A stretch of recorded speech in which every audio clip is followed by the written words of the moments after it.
organizers for inviting me. This is a wonderful conference. It's really exciting. Let me also say I'm very happy to take questions, so please do shout out if you have any.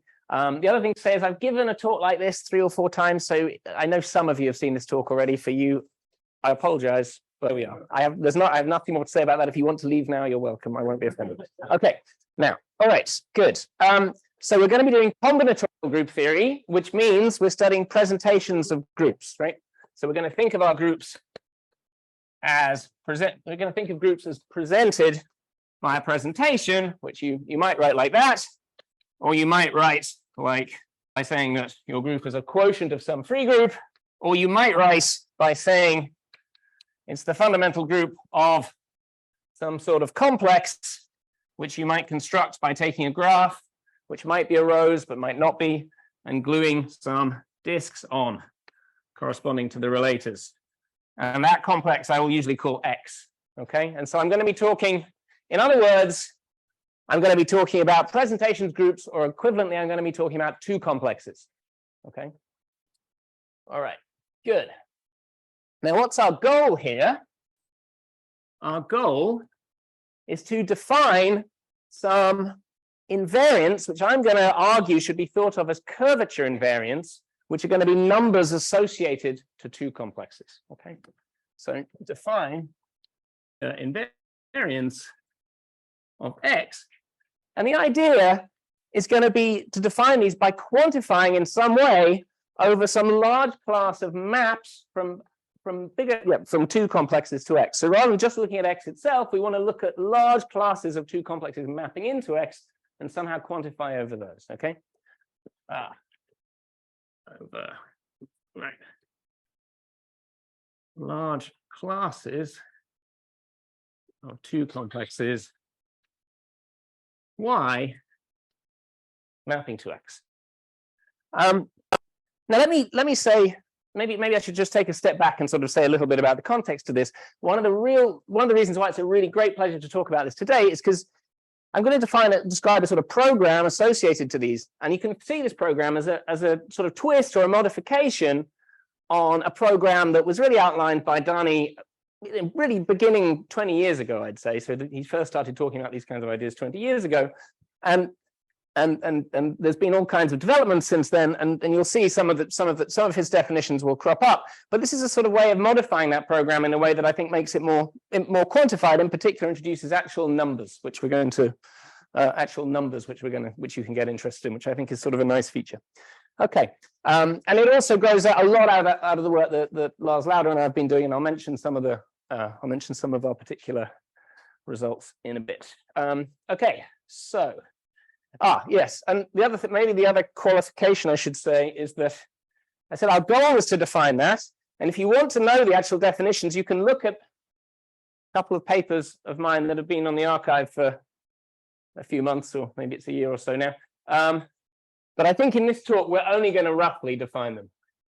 So I will tell some lies when I give you some definitions, and I'll try to indicate exactly the nature of the lies, but I don't think I'm going to give you the absolute full definition, because then well, I'm already running out of time, but I'll run out of time even worse. So, okay, all right, good. So that's what we're going to do.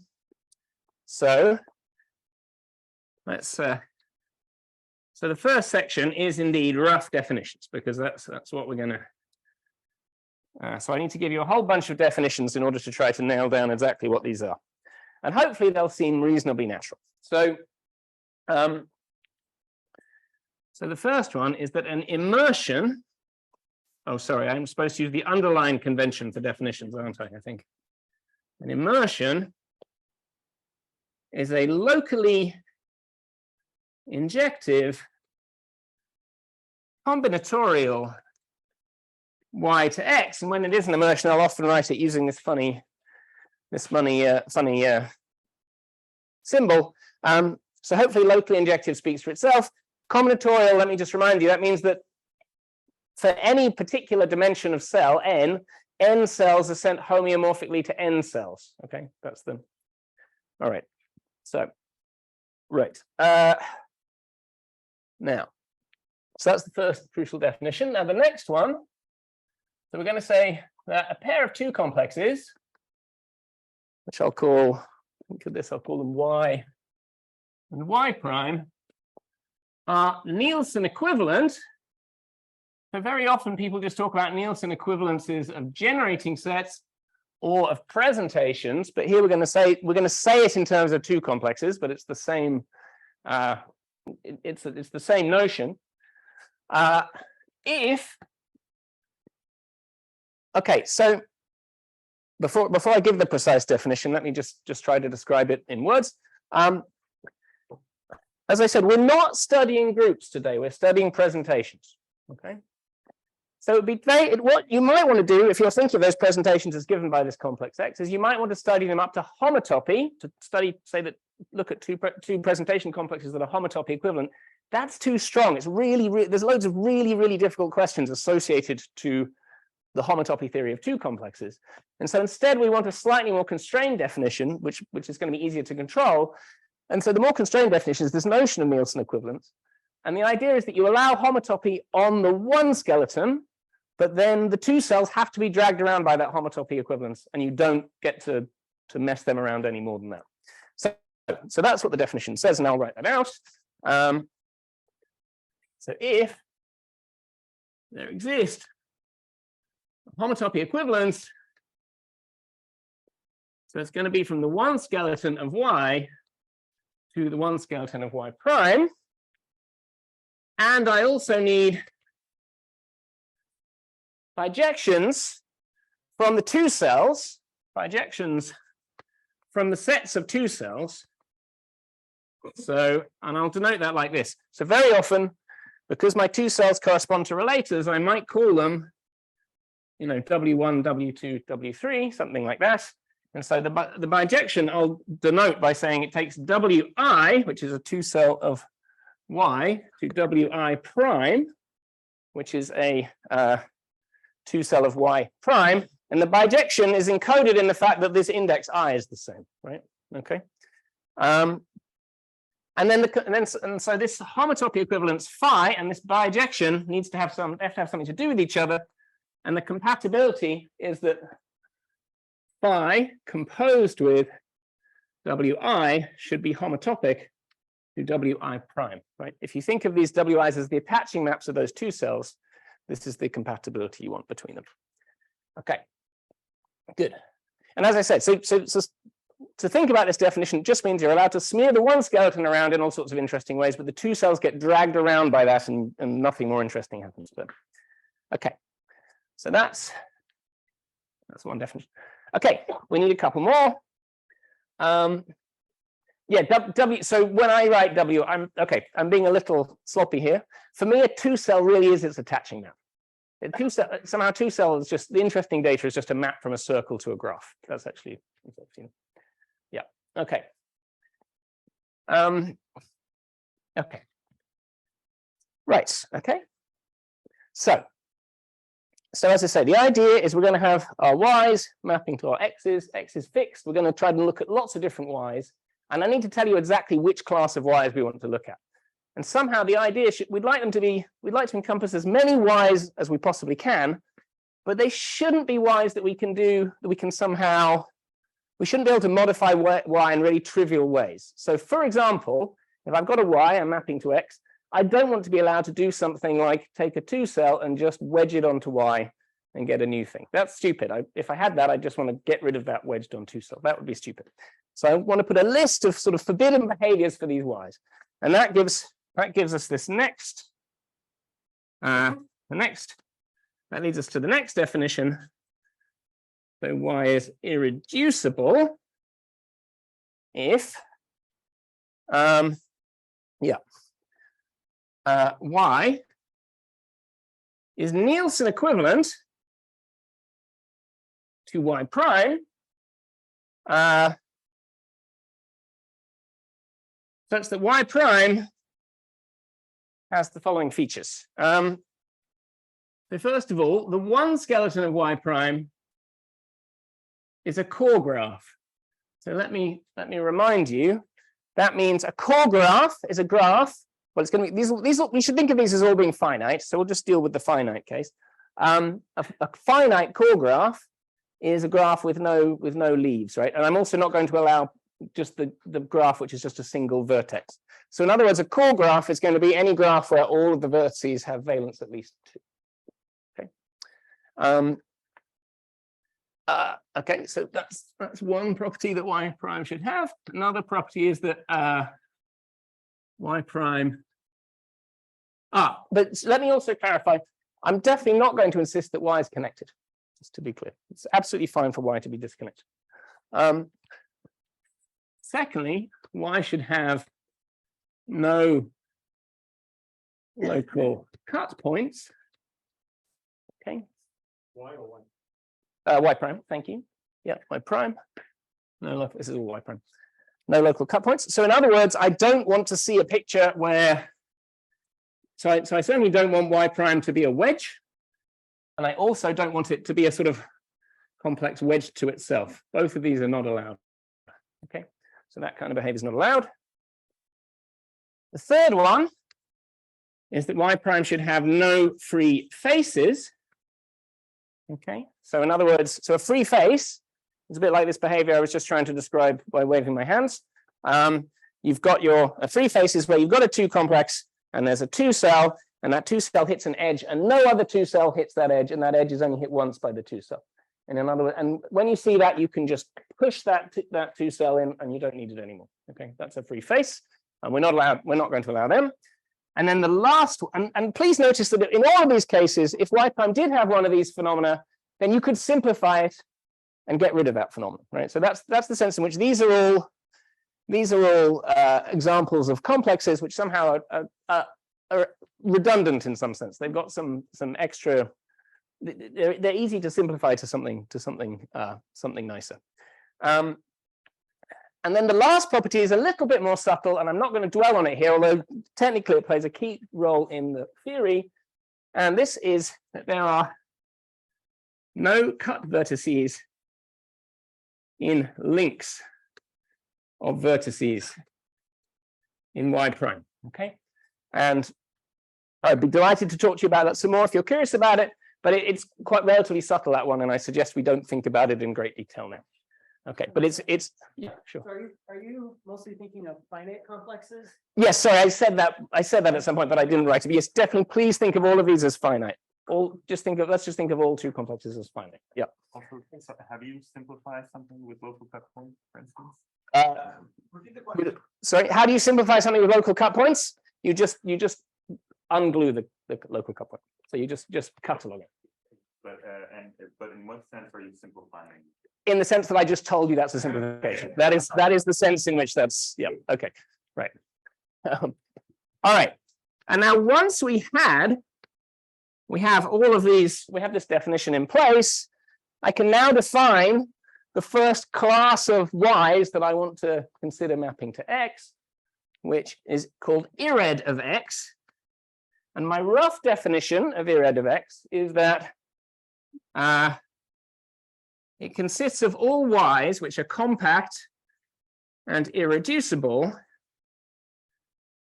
in the sense that I've just told you, and that admit an immersion to x. Okay. So that's my so you should think of yourself as saying, well, I want to study x, and to do that I want to think of all of these interesting complexes y, and I'm going to try to map them in a nice way, namely by immersions. Yes. Still trying to understand the definition of irreducible. Yeah, me too. So are all so I understand how, like, if you don't have one, if y doesn't have one, then you can do a Nielsen transformation to simplify it down and get a y prime which does have one. Yeah. But the other one, properties that you could just say y does not have, or y is irreducible if it has 1, 2, 3, 4. Like, so okay, let Nielsen transformation is do you so okay. Or am I because if yeah, I can tell you that. Here's what you should think. You've got a 2 complex with a free face, okay? And now start to fold the 1 skeleton, right? And what might happen is the free face might get covered up and you won't see it anymore. And that will be doing, at that point you're doing Nielsen, you're changing to a Nielsen equivalent 2 complex. But what will remain when you cover that guy, cover up the free face, is those folds leave a sort of trace in the two complex, and the trace they leave is one of these cut vertices in the length. So if you see 4, it's a sign you could have unfolded y prime to a different y prime, and you can argue that that procedure has to stop eventually in one of these other guys. So that's what all this is about, really. Okay, that's what's happening in this definition. So this guy is intimately related to this Nielsen business. Okay, and you should think there's folding happening here. Okay, or more precisely, people love folding. What I love is unfolding. It turns out unfolding is really cool. Okay, and this is the. Okay, all right. So this is my definition. As I promised, my definition is a lie. All right, this is not quite the right definition. And the reason it's not, we have to insert, to make the subsequent things I'm going to say really work, we have to insert a couple of adjectives, which I don't want to explain because they introduce some extra technicalities. But the adjectives are both the word branched. Okay, you should think that the two cells of X are allowed to unwrap in Y. Okay, so you should think that I'm allowed, this map it's an immersion, but it might not be an immersion in the middle of the two cells. In the middle of the two cells, I might get a branch point. Okay, and so we have to add these words branched, and I'm not going to explain that now, but again, I'm happy to talk to you about it if you want to come and talk to me afterwards. Okay, good.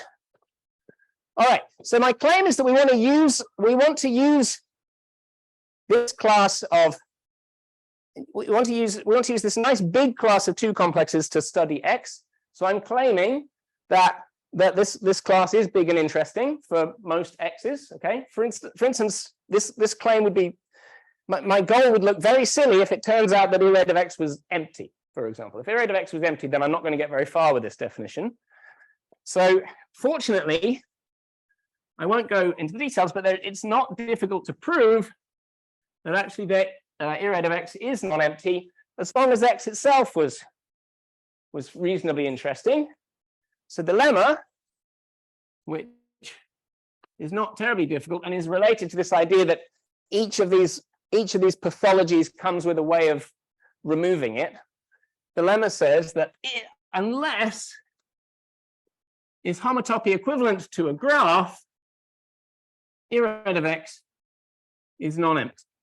Okay, and the idea behind that is just that either X itself is irreducible, in which case the identity map is in irrad of X, or I see one of these pathologies and I can start applying these moves that remove the pathologies.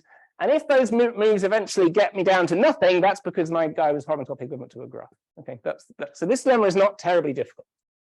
But in particular, that means as long as our group isn't that we're trying to study, if we're trying to study X as a presentation for a group, unless that group is free, we are going to have something interesting to work with here.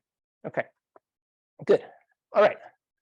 So that is our first large, interesting class of two complexes. Now I'm going to give you another one. This one is easier to define. Okay. So now Y is of surface type if Y is Nielsen equivalent to a Y prime such that Y prime is homeomorphic to a closed surface. So that's the so that one I hope you agree is easier to understand, right? I mean, at least modulo this Nielsen equivalence thing, all right? And so the definition of our second class is that surf of X is defined to be exactly the same as irrad of X, Y compact, except that we replace irreducible by of surface type. And again, we're going to have Y immersing to X.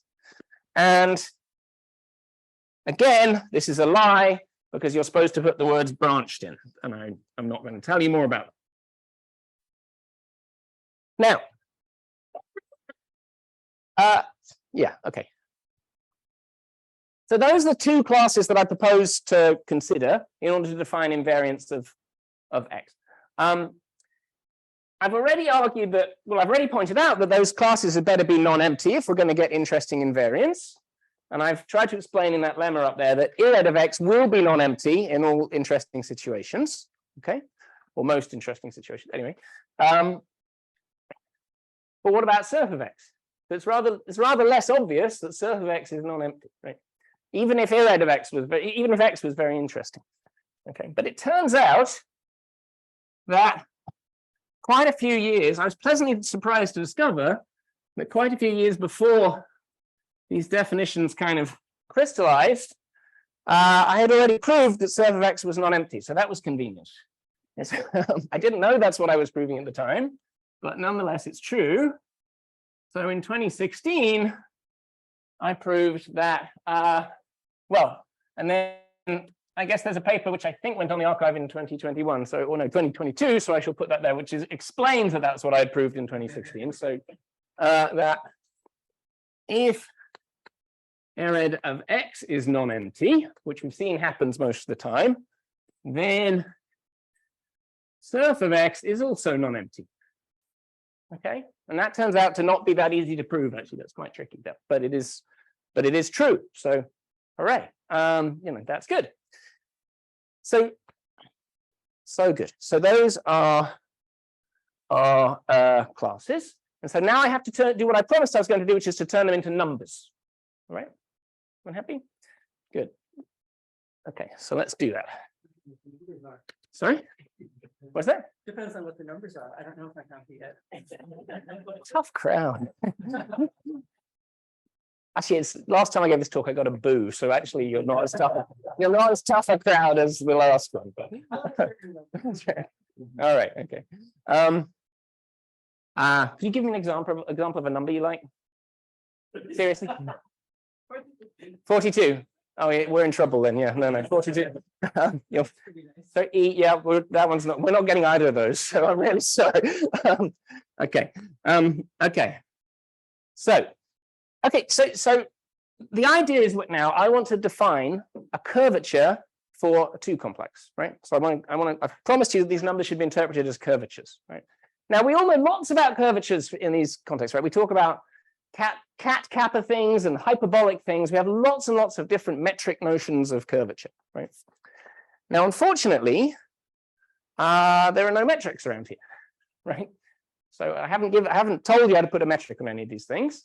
I could, and then we would get into a different story, and that's related to lots of things that people have already done, but I don't want to do that here. I want to specifically avoid doing metric things because we know that that's quite difficult in lots of cases. Okay, so instead I want to define some sort of curvature of a two complex without using a metric, okay?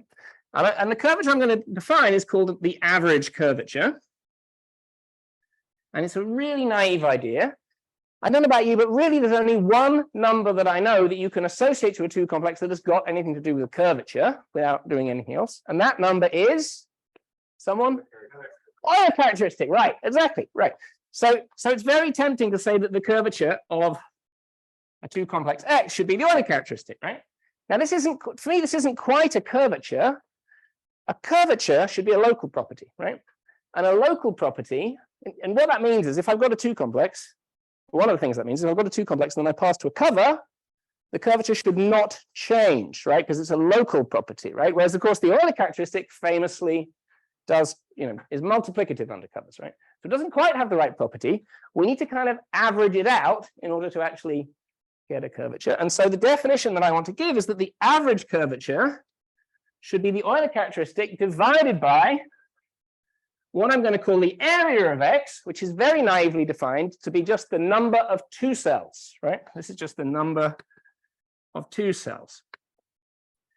Now, if you think, I mean, this is a very naive definition, but if you think about, say, the Gauss-Bonnet theorem for surfaces, right, you'll notice that this actually is up to a factor of 2 pi, the average curvature of a Riemannian metric on a surface. So, so I think I've got some reasons to be to defend this. Okay, even so this is my number. Even so, it's not going to tell, it on its own is not going to tell me very much about X, right? Because it's really just the Euler characteristic, and we know kind of what the Euler characteristic tells us. Well, actually, okay, while we're on the topic, combinatorial group theory. Combinatorial group theorists have a different name for Euler characteristic. They don't call it Euler characteristic. They call it deficiency for reasons that I don't understand. And it's like 1 minus the Euler characteristic. It's basically the Euler characteristic. And there is lots of study of groups of certain deficiencies. And so you could think of this as like as that coming in here. Question? Considering these 1, 2 cells, like for the rows. I'm only considering irreducible 2 complexes. And so an irreducible in particular implies you have at least 1 2 cell. So yeah, that's I didn't say that. So thank you. Yeah, I definitely want to impose this. I definitely want this to be true. So yeah, but I don't mind you thinking that the curvature of the rows is infinity or minus infinity or something if you really want to. That's also okay, good. But I say on its own, this number's not going to do you much good, which is why it's a much better idea to try to quantify over some large class of things, which is where our sets irred of x and surf of x come in. Okay, so the maximal irreducible curvature of x is defined to be, I'm going to call it rho plus of x, and it's defined to be the supremum across all y's in irred of y of the average curvature of y, right? So that's the idea. Just as I say, just extremize over all of the guys in this set. X, thank you. Yes, I do mean irred of x. That's correct. There you go. That's right. Good. And hopefully you can see what the definition of the minimal irreducible curvature is going to be, right? That's sort of exactly the same, except that you're now going to use an infimum instead. Okay, so there's absolutely nothing to stop you from making that definition. You see, there's a slightly shocked hush around. And the reason there's a slightly shocked hush is because this, of course, is an upper curvature bound. And geometric group theorists love upper curvature bounds. We like cat-kappa things. We like hyperbolic things where we're sort of saying that things are negatively curved. In other words, they're bounded above by some negative number. We have absolutely no interest whatsoever in lower curvature bounds. We don't know what to do with them. But this is a lower curvature bound. And there's nothing to stop you from thinking about it, right? I don't think we know how to think about it because we don't know anything about lower curvature bounds, but there it is. It's there. Okay. Okay. And now, so that's 2 definitions. And now I can give you 2 more, right? Because those ones only used irred, and I can also use surf. All right, and can come up with precisely analogous definitions. So I can say the maximal surface curvature of x is rho, sorry, no, it's going to be called sigma plus of x, and that's defined in exactly the same way, but now I'm going to just only allow y to be in surf. And similarly, I can define sigma minus, which is the minimal surface curvature, in the same way, okay?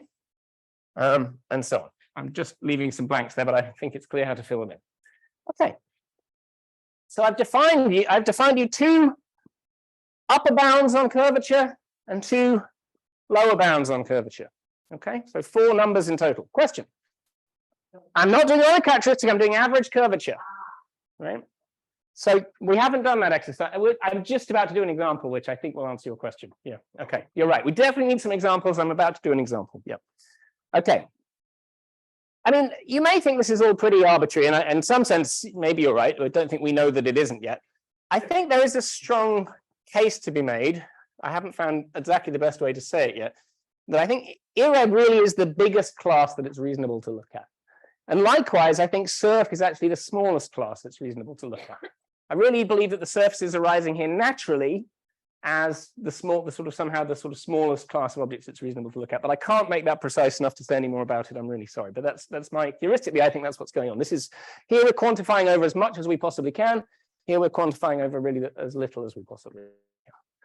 Yeah. So why it's not necessarily connected? Correct.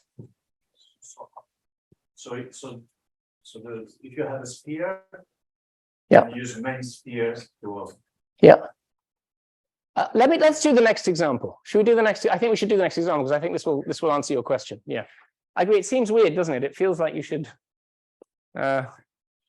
Okay. These things are better behaved than perhaps you can initially appreciate. Okay. I think, yeah, but as I said, I think we need an example, which is good, because my section 2 is called example. Example surfaces. Okay. All right, and let's draw a surface. So let's suppose X is homeomorphic to a closed surface, and I'm going to draw it like this. But you can pick; it could be a sphere, it could be a torus. It doesn't have to be a negatively curved surface. What I'm going to say applies to all closed surfaces.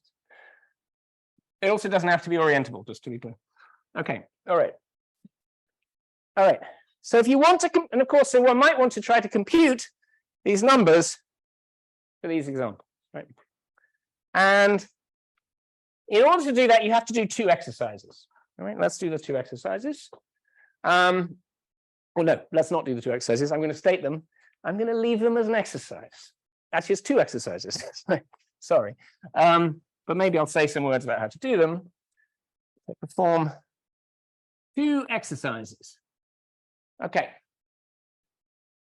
So the first, which has nothing to do with, which is just a general fact, is that for any finite sheeted cover, let's call it y hat immersing to y, the average curvature of y hat is equal to the average curvature of y, right? Why is that? Well, let's remind ourselves, sorry, I just erased the definition, but remember, this is the Euler characteristic of y hat divided by the area of y hat. And the point is that both of these quantities are multiplicative under cover. Now, this is where one of the lies, I should flag up a danger associated to my lying here, which is that we're not really, if we look at the actual definition, we're not really going to be interested in covers, we're going to be interested in branched covers. And therefore, we need quantities. What we really need is a corresponding statement for branched covers. And actually, in the world of in the branched world, you shouldn't actually use the Euler characteristic. You have to modify the definition of Euler characteristic slightly to something that is naturally called total curvature. And the definition looks exactly the same. You've got the Euler characteristic of the one skeleton plus something that comes from the faces. But instead of it being the actual number of faces, you have to weight the count of faces according to how much they're branched. And when you do that, this changing quantity here is still multiplicative under. In other words, if any of you have ever taught the Riemann-Hurwitz theorem in complex analysis, it's really just total curvature is the thing that makes the Riemann-Hurwitz theorem just a multiplicative statement instead of having some extra funny correction term. So it's a very natural, quantification. Good. Anyway, so that's the first exercise. That's the first exercise, and that is just a general fact, nothing to do with surfaces. Now, if we're going to compute the curvature of the surface, we need to say something about these. We need to understand these sets, surf and ired, for a surface. And the thing to notice is this: imagine I've got something immersing into here, right? And imagine it's not a cover, all right? So all of the edges here have exactly 2 faces incident at them. If it's not a cover, that means there's an edge which is only hit by 1 face. That's a free face, and you're going to be able to collapse it in, right? So I've just outlined a little proof of the second exercise, which is that if y is in ired of x, then y mapping to x is a finite sheeted. Okay, that's the this is related to my claim that surfaces are somehow the smallest thing you can think about. Somehow, you can see if you've got a surface and then you can look at their finite covers, but anything else mapping to them actually is just reducible, and you get to forget about it. So it can be a branch cover, but because if this is an immersion, it can only be a cover. If this is a branched immersion, it can only be a branched cover. Yeah. So maybe this is a time for me to use my red lying chalk. And that needs to be branched. This, as I say, this thing here, actually you have to modify it by this total, you replace it by this total curvature. which I haven't defined for you, but its definition is not very different. And then that, again, I need to put in branched, if this guy is branched. Okay, so yeah, so I do have to put, we need to make some modifications associated to the word branched, but everything's fine. I'm sorry, is the red difficult to see? Darnie's squinting at me. It's either the red or the maths that he's really, really worried about. I only have this in blue. I think the blue is worse. Ah, okay. Thank you, Catherine. That sounds, wow. I need to have a line. I'm gonna, okay, can I borrow your yellow? Thank you. Yellow Hagamoro. Yellow Hagamoro. This is very exciting. Okay, good. So that's okay. So here are two exercises, and when we combine them, it becomes very easy to compute the curvatures of this guy, right? So what does this tell us? Well, it tells us that both the sets, well, the set irred consists only of things branched covering the surface X, right? And therefore, it's actually the same as surf of X. They're the same thing. And all of the things in there are branched covers. And so by the first exercise, all of their curvatures are actually the same as the curvature of X, right? So hence, rho plus or minus of X is equal to sigma plus or minus of X, which is actually equal to the curvature of X, right? Okay, which will be the Euler characteristic divided by how many cells you happen to cellulate it with. Maybe something else that's sort of remarkable that I'm not going to dwell on here. This is a computation, but actually there's something very close to a converse of this statement. It turns out that if rho plus of X is equal to rho minus of X, then your complex is very close to a surface in a way that I'd be happy to make precise for you to at some point. But so that's, bless you. So that's something else I'm going to remark on. How am I doing for time? Terribly good. Excellent. So that's an example. That's an example. Does that clear up some of the questions? Maybe address them a little. Can we talk about orbifolds later? You can orbifold all of these definitions. It's worth doing, but let's talk about it later. Is that okay? Thanks. Yeah. Thank you. It's a good topic, but maybe one that I don't have time for now. Okay, let's get on and mention some fundamental facts about these definitions. So the main one is related to, this is why I asked what your favorite numbers were. It turns out that these numbers, that despite the sort of flexible looking nature of these definitions, it's not, not all possible numbers can arise. And here's one of the constraints. So in this statement, X is going to be a finite, irreducible 2 complex. And the statement is, let's continue the statement over here.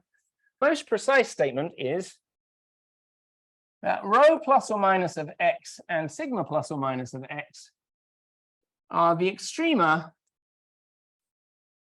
of explicit finite dimensional linear programming problems. Okay. In other words, so you may or may not have ever thought about this kind of thing before. It's one of those things that you don't sort of think about when you first start doing geometric group theory, but eventually it comes on you that you have to think about this. In other words, there's an explicit, if I give you X, or if you give me X, I can give you an explicit system of equations and variables, equations, and inequalities they're all linear, in real, and the variables are real, it's a finite dimensional system, and they define some kind of cone, and then there are some linear functions on that cone which I can use to, and these numbers arise as the maxes and the mins of these linear functions. Okay, which means in particular that in principle a computer could compute them really easily. But all the equations and inequations are integral. Yeah, that's so it's rational. Yeah, did I say? Yeah, rational. Sorry, that's really important. Sorry, I didn't say that. Thank you. it's a rational linear programming problem. Yeah. So in particular, this has some consequences. So here are the sort of consequences that you might like to know. These are the ones that are sort of most important. So these numbers, rho plus or minus of x and sigma plus or minus of x, are all rational. And what's more, this is the key point, realized by actual y's immersing into x. So there's always an actual y that realizes whatever those numbers are, right? So if you want to prove something about them, you can actually work with an explicit map. Now, let me point out, this is where my line was really important. If you don't allow branched things here, then this theorem just isn't true. You really need this extra branching wrinkle to make this theorem true, which is why I was so keen to, well, which is why I had to stick with it. Okay. Yes. For a linear programming problem, there's a step, right? And there's an elementary step where you make things more efficient. Sure. So what is the analog here? Well, that's a statement about this. What you're asking there is a statement about exactly which polyhedron arises as some slice of this cone, right? And you're sort of move from one vertex to another. Say you start off with something which is not efficient. I mean, how do you make it more efficient? I think you asked me this question last year, Mohan, and I'm not sure. I'm not sure that I might. Could we talk about this afterwards? Because I feel like we're sort of I haven't quite understood the question yet, but maybe we can talk about it a bit afterwards. Yeah. Okay, good. The trouble is, I don't know about you guys, but I certainly never ever learned this linear programming stuff. You just sort of pick it up as you go along with this thing, and a lot of it is quite straightforward, but still, it means I can misunderstand very elementary questions, for example.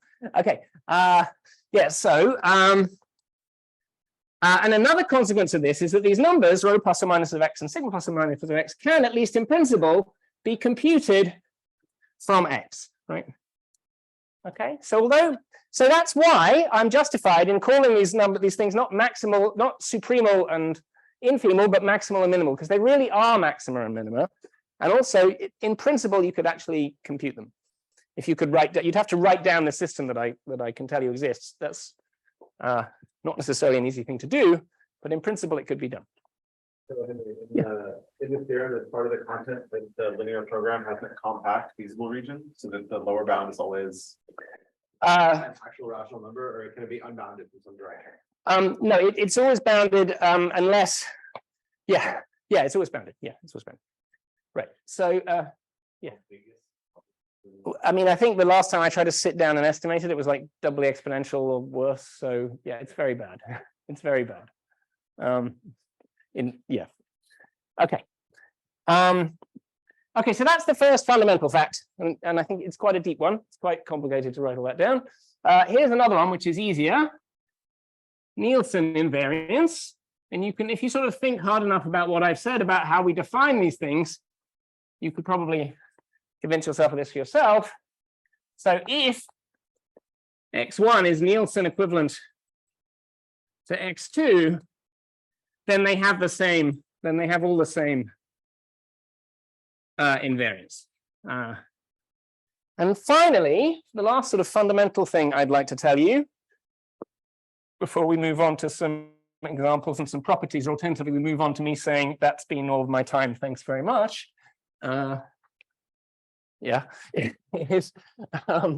Is I just want to tell you a little bit more about what kind of numbers can arise. So we've already seen why Chris's favorite number of E is not going to arise.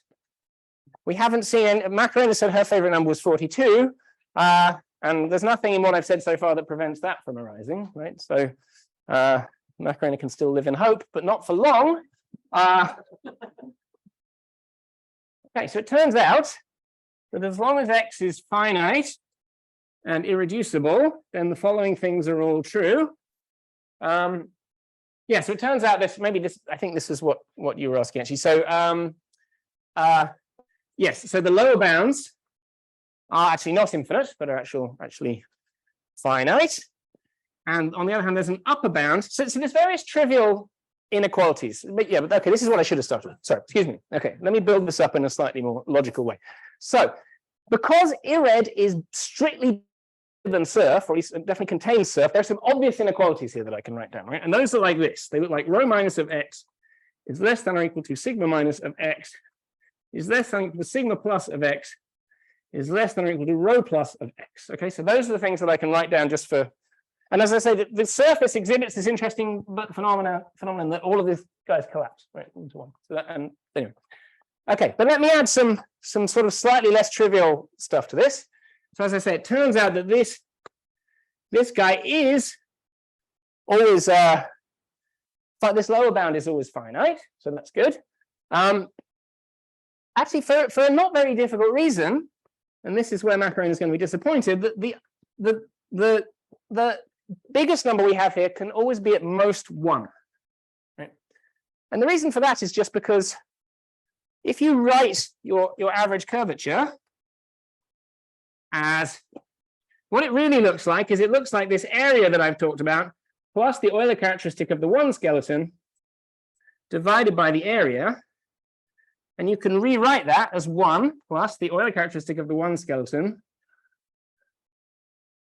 divided by the area. But remember that we said that the one skeleton was going to be a core graph. Core graphs have non-positive Euler characteristic, and so this number can be at most 1. Okay, and that's true for everything that we're extremizing over. So that's why 1 is the biggest number that we can have. So we never get higher than 1 here. And then lastly, so all of this is reasonably easy, modulo the rationality theorem, which is useful for this. But the last thing, there is a surprising fact here, and the surprising thing is that actually this inequality is actually an equality. It turns out, as I say, I don't think we know how to think about lower bounds, so I can tell you very little about why that should be true, but it is true. It's a relatively deep fact. It's related to the fact I told you that actually surf of x will be non-empty a lot of the time. And so really we haven't got 4 invariants here, we've only got 3 invariants here, of which geometric group theorists are likely to be most interested in these 2, because they're the upper bounds. And as we've discussed, for sociological reasons, geometric group theorists like upper bounds. Okay, or for Gromov related reasons or something. Anyway, so this, no, it's not really related to the, it's related to the linear programming, but it's more to do with the construction. It turns out that the way you construct the surface is by finding the minimizer of rho minus and this minimizer of rho minus and arguing it has to be a surface. It's not automatic. No. It's not. So the extra ingredient is thinking about JSJ decompositions. So there's some. Okay, good. All right, I have 4 minutes. I'm going to draw a picture. Okay, I'm going to try to illustrate this, and I'll say some words about the picture, and I won't get very far. There's a lot more to say, and I won't say most of it. That was the wrong picture. Good. Okay, let's try to illustrate what we've got here. So there's 1, 1. I want to draw a pair of axes. One of them is going to illustrate rho plus, and one of them is going to be rho plus, and one is going to be sigma plus. So what we've seen is that 1 is the maximal. This is the sort of furthest this way you can get.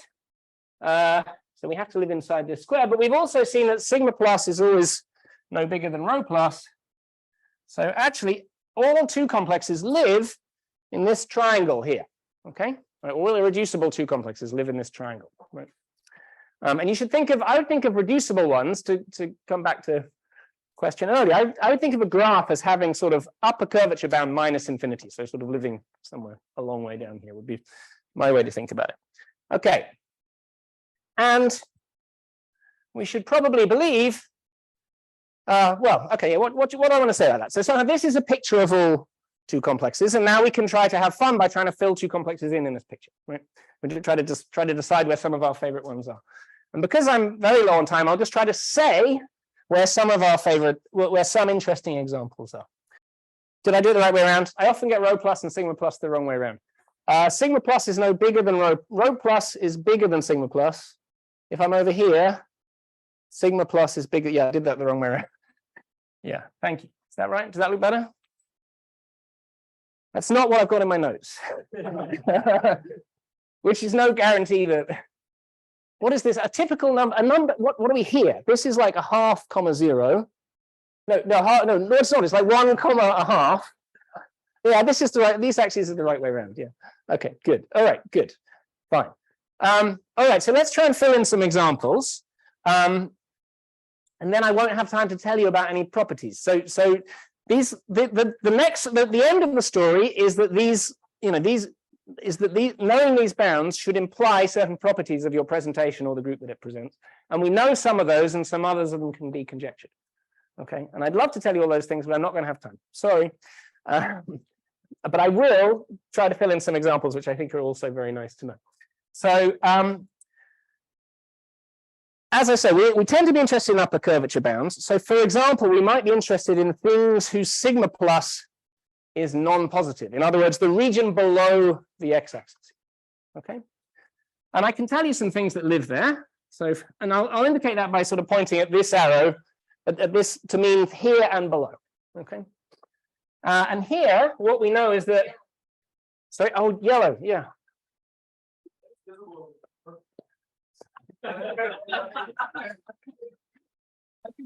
A lie or not?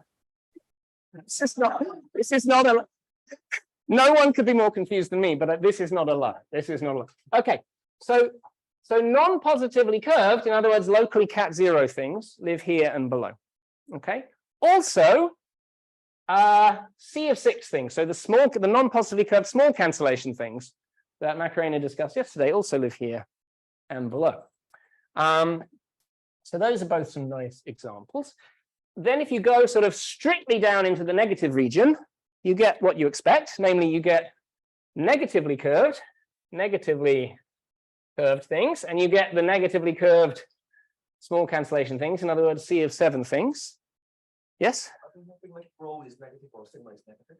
Well, they're here. I'm just telling you they're here. So in other words, I'm telling you that sigma is negative. Sigma, rho might be negative too. Somehow the further you get this way, the better in terms of your properties. So they might get further this way, but you know, okay. What else do we know?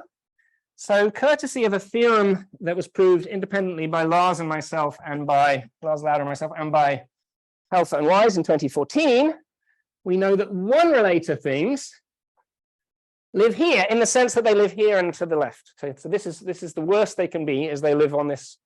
So their rho plus is non-positive. Okay. And then there's a theorem that, so Lars and I investigated the sort of negative curvature behavior here, and we're able to show that two free one-relator things, in other words, one-relator things where every two-generator subgroup is free, actually live here. They're actually negatively, in this very negatively curved region where very good things can be expected to happen. Yes, all one-relator, yeah. And then finally, the final thing I'd like to say before I run out of time, so another class that I think exhibits some very interesting behavior, what I'm going to call, you could call them geometric presentations, you could call them spines of three manifolds. What this means is, if you think of your one skeleton, instead of as a graph, if you think of it as a handle body, and then you think of your relators, so you thicken them up to a handle body, and you think of the relators as drawn on the surface of the handle body. If you can do that in a way so that the relators are all simultaneously embedded, so the whole collection of relators embeds as an embedded collection of circles in that handle body, then you can thicken that picture up to a three manifold in a nice way. That gives you this very nice class of guys called geometric presentations or three manifold spines. And it turns out that they all live on this line. It turns out that for three manifolds, rho plus and sigma plus have to be the same, and then they can't be different. So geometric things, presentations, live here. Okay, there's lots more to say. Much of it is written in a paper that you can find on the archive without much difficulty, but I'm out of time. Thanks for your attention.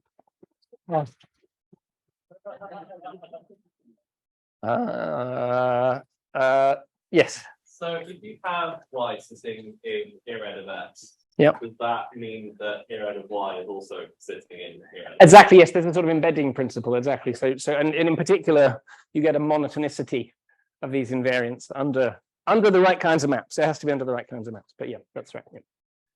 What? Oh, I think, didn't we have this conversation already? I reckon my conjecture is that Higman's group is here. but I don't know. But I'm not sure if anyone's proved that. Oh yeah. Can I'm sorry. I just really want to advertise an important consequence of this. Let me just point this out. You can sort of already see it in my claim about one-relator things. Here's a thing that's going to just make you hate this whole story, and you're going to say this is all clearly wrong. Okay. I think all the examples I gave sort of somehow seem faintly plausible but let me point out to you, they sort of fit into the heuristics of the field until I point out the following thing. All one-relator things are non-positively curved in this story, right?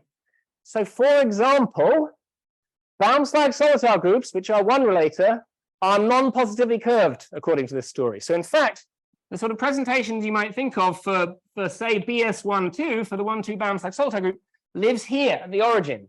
It's a nice non-positively curved thing according to this story. It is not some horrible pathological guy. So yes, sorry, thanks for reminding me. And so Higman's group, which is of a similar flavor, I would conjecture is sort of here, but I don't know. Yeah, so right, doing a great job. So we know that everything here is coherent. Conjecturally, this line here is coherent. I absolutely should advertise the fact that, of course, Heiken and Linton have just proved that one-relator groups are coherent, so that's evidence for that conjecture. And that's related to a conjecture that Dani made in 2003 or so, that his groups with non-positive immersions should be coherent. Again, non-positive immersions is very close to this property. So everything over here from this line onwards has non-positive immersions in Dani's sense. Nick, sorry, I'm going to keep it. So sigma plus and sigma minus.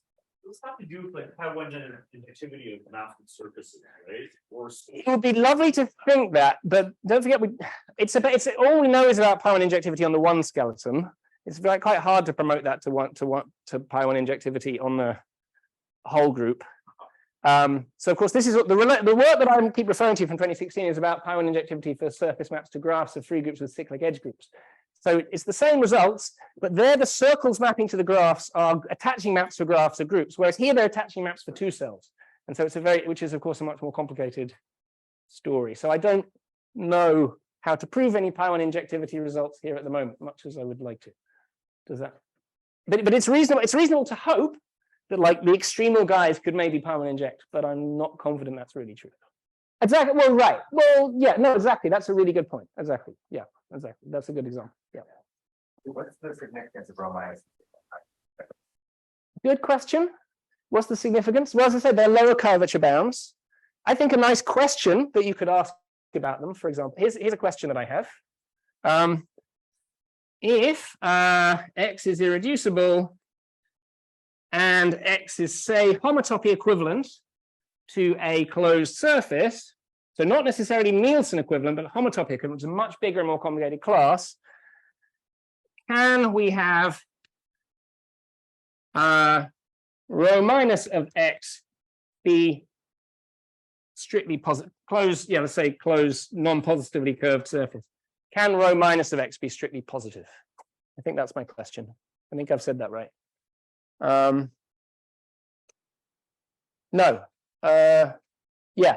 Yeah, that's right. And the reason why that's kind of a nice question is because if you sort of, seems hard to imagine, it's definitely hard to imagine that this could be true. Am I going crazy? I might have said it wrong. Here's something that would be nice to say. It'll be lovely to say, if I compute my invariants and I find that the lower curvature bounds are positive, then I get a group that can't have a surface subgroup. Right? The curvature of x itself. Yeah, I'm confused about that now. I'm confused too. I can't remember. I'm pretty sure there's a difficult question that says, at least you're right. I don't see it right. I'm confused. I'm sorry. I haven't prepared this one. Yeah, exactly right. So it would be nice to say if your lower curvature bound is positive, then you can't have a surface subgroup. Maybe because you're finite, but maybe because you're a group without a surface subgroup. But not so many of them, even amongst infinite groups. So that would be a nice thing to say. I don't know if that's reasonable.